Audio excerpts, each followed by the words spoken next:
माघ मास महात्म्य अध्याय 11। राधे राधे भक्तों, आपका स्वागत है मेरे चैनल दिव्य दर्शन बाय मंजू में। आज आप श्रवण कीजिए माघ मास महात्म्य के अध्याय 11 का। पिछले अध्याय में आपने दत्तात्रेय जी द्वारा वर्णित कुंडल और विकुंडल नामक दो भाइयों की कथा सुनी थी, जिसमें विकुंडल पाप करते हुए भी स्वर्ग को गया तो वह यमदूतों से कर्मों की गति पूछने लगा और माघ स्नान के महत्व के बारे में भी उसने यमदूतों से पूछा।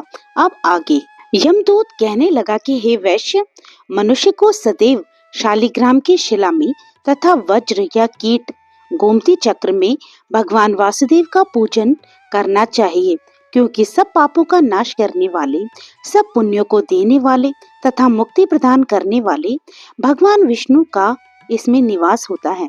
जो मनुष्य शालिग्राम की शिला या हरे चक्र में पूजन करता है, वह अनेक मंत्रों का फल प्राप्त कर लेता है। जो फल देवताओं को निर्गुण ब्रह्म की उपासना में मिलता है, वही फल मनुष्य को भगवान शालिग्राम का पूजन करने से यमलोक को नहीं देखने देता। भगवान को लक्ष्मी जी के पास अथवा बैकुंठ में इतना आनंद नहीं आता जितना शालिग्राम की शिला या चक्र में निवास करने में आता है।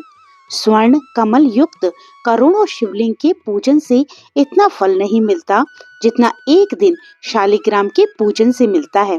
भक्ति पूर्वक शालिग्राम का पूजन करने से विष्णु लोक में वास करके मनुष्य चक्रवर्ती होता है।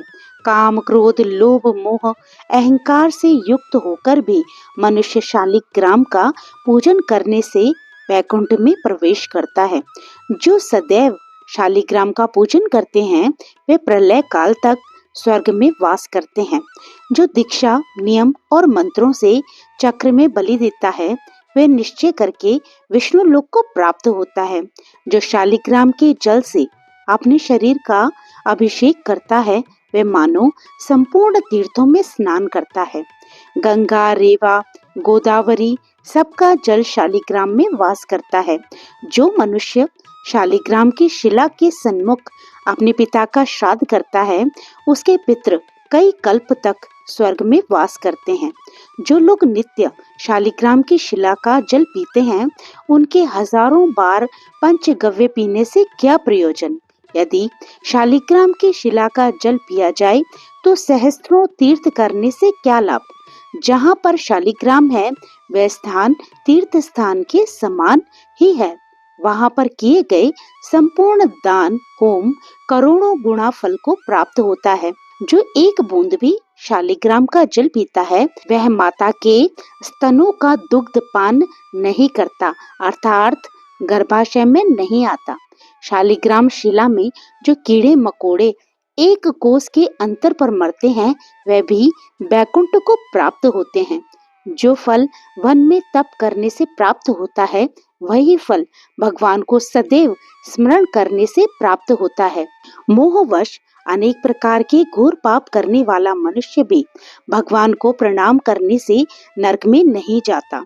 संसार में जितने तीर्थ और पुण्य स्थान हैं, भगवान के केवल नाम मात्र के कारण से प्राप्त हो जाते हैं। तो भक्तों, आज का अध्याय यहीं पर विराम लेता है और इससे आगे की कथा आप कल सुनेंगे। चलिए अब सुनिए लपसी और तपसी की कहानी। एक बार एक लपसी था, एक तपसी था।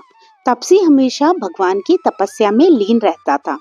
लपसी रोजाना 1.25 सेर की लापसी बनाकर भगवान को भोग लगाकर जीम लेता था। एक दिन वे दोनों आपस में झगड़ा करने लगे। तपसी बोला, मैं रोज भगवान की तपस्या करता हूँ, इसलिए मैं बड़ा हूँ। लपसी बोला, मैं रोज भगवान को 1.25 सेर लापसी का भोग लगाता हूँ, इसलिए मैं बड़ा हूँ। नारद जी वहाँ से गुजर रहे थे। दोनों को झगड़ा करते देख उनसे पूछा कि तुम दोनों क्यों झगड़ा कर रहे हो। तब लपसी ने खुद को बड़ा होने का कारण बताया और तपसी ने भी खुद को बड़ा होने का कारण नारद जी को बता दिया। सुनकर नारद जी बोले, तुम्हारा फैसला तो मैं कर दूंगा, लेकिन कल करूंगा। दूसरे दिन लपसी और तपसी स्नान कर अपनी रोज की भक्ति करने आए तो नारद जी ने छुपकर 1.25 करोड़ की एक एक अंगूठी उन दोनों के आगे रख दी। तपसी की नजर जब अंगूठी पर पड़ी तो उसने चुपचाप अंगूठी उठाकर अपने पैरों के नीचे दबा दी। उधर लपसी की नजर भी अंगूठी पर पड़ी, लेकिन उसने ध्यान नहीं दिया और भगवान को भोग लगाकर लापसी खाने लगा। नारद जी जब सामने आए तो दोनों ने पूछा, बताइए नारद जी, हम दोनों में से कौन बड़ा है? तब नारद जी ने तपसी से खड़ा होने को कहा। वह खड़ा हुआ तो उसके नीचे दबी हुई अंगूठी दिखाई पड़ी। नारद जी ने तपसी से कहा, तपस्या करने के बाद भी तुम्हारी चोरी करने की आदत नहीं गई, इसलिए लपसी बड़ा है और तुम्हें तुम्हारी तपस्या का भी कोई फल नहीं मिलेगा। तब तपसी शर्मिंदा होकर क्षमा मांगने लगा। उसने नारद जी से पूछा, हे नारद जी, मेरी तपस्या का फल फिर मुझे कैसे मिलेगा? तब देवर्षि नारद जी ने बताया, अगर कोई गाय और कुत्ते की रोटी नहीं बनाएगा तो फल तुझे मिलेगा। अगर कोई ब्राह्मण को जिमाकर दक्षिणा नहीं देगा तो फल तुझे मिलेगा। अगर कोई किसी को कपड़े भेंट करेगा और उस पर दक्षिणा नहीं रखेगा तो उसका फल भी तुझे मिलेगा। अगर कोई दिए से दिया जलाएगा तो उसका फल भी तुझे मिलेगा। अगर कोई सारी कहानी सुने लेकिन तुम्हारी कहानी ना सुने तो भी फल तुझे मिलेगा। उसी दिन से हर व्रत कथा और कहानी के साथ लपसी तपसी की कहानी भी सुनी और कही जाती है। तो भक्तों, आज आपने सुना माघ मास महात्म्य का अध्याय 11 और साथ ही सुनी आपने लपसी और तपसी की सुंदर कथा।